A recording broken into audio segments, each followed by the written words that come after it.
Joe Biden this morning totally disparaged and insulted the black community. What he said is incredible, and I don't know what's going on with him, but it was a very insulting statement he made, and I guess you'll figure that out. You'll see it in a little while, but it was a great insult to the black community.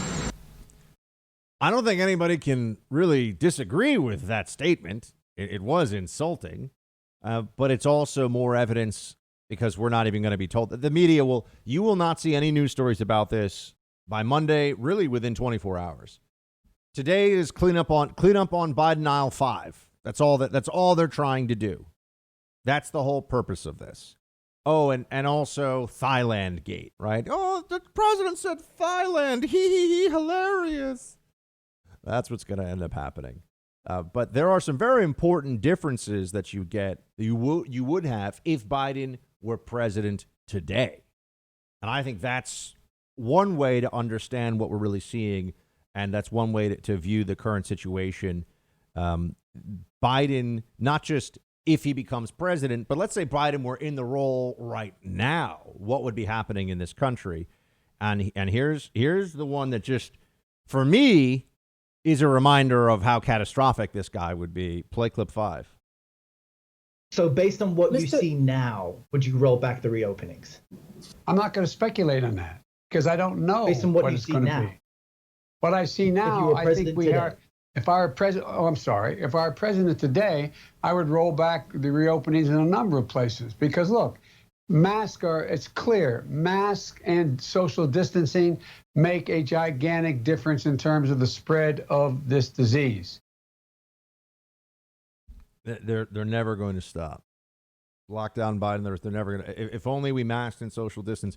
We can't do that forever. That's not life. That's not society. You can't do this forever. We all agreed from the beginning that was crazy. And now this is what Democrats say we should be doing all the time. When they say social distance, there's a world of difference between. I mean, I went in my elevator in my building yesterday. I live in a large building with hundreds and hundreds of residents. Elevator in my building, and they have spots in the elevator. You stand here. You stand here. This is becoming like a mental disorder. No one's paying attention to the spots on the floor in the elevator, and there's no science to back up that if you're in an elevator with somebody and you're an extra 6 inches away from them, you're not going to be exposed to this virus. This is crazy. But this is what we're being told by people who just, there was the movie Forgetting Sarah Marshall. It's a Friday, so I'm going to lean into this one for a second. There's the movie Forgetting Sarah Marshall, and it's a very good movie. I like it. I mean, it's a little crass, and some of you, it's definitely not for kids, so 18 plus only.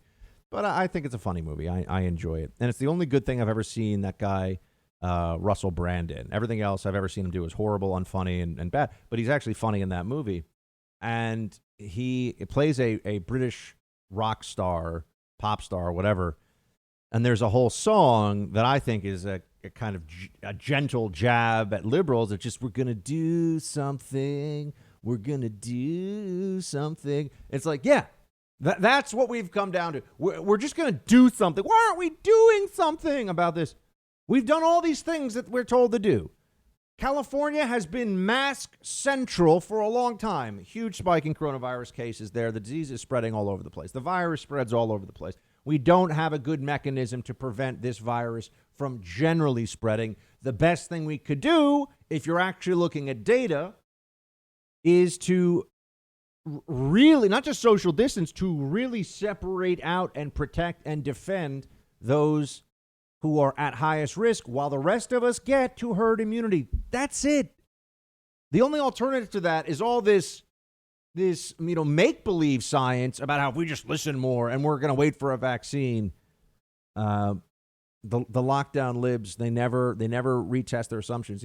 There was a time when I totally went along with it. I was going out of my apartment here. I had a mask on all the time, and I had the hands. This is the early days of the pandemic in New York, and I had the hand sanitizer bottle stuff, and I was all ready to go. I was doing all the things they told me.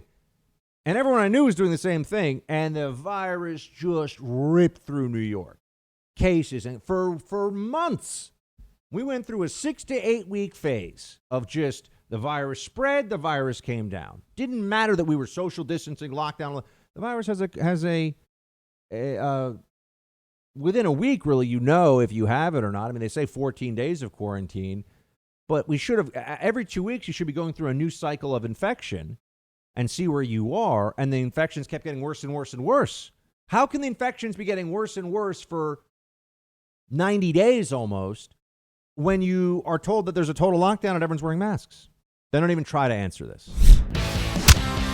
Hey, Team Buck, thank you so much for watching The First on YouTube. If you like this video, please click that little thumbs up button so then it will log as liked. And also, if you want to see more great content from The First, please click subscribe.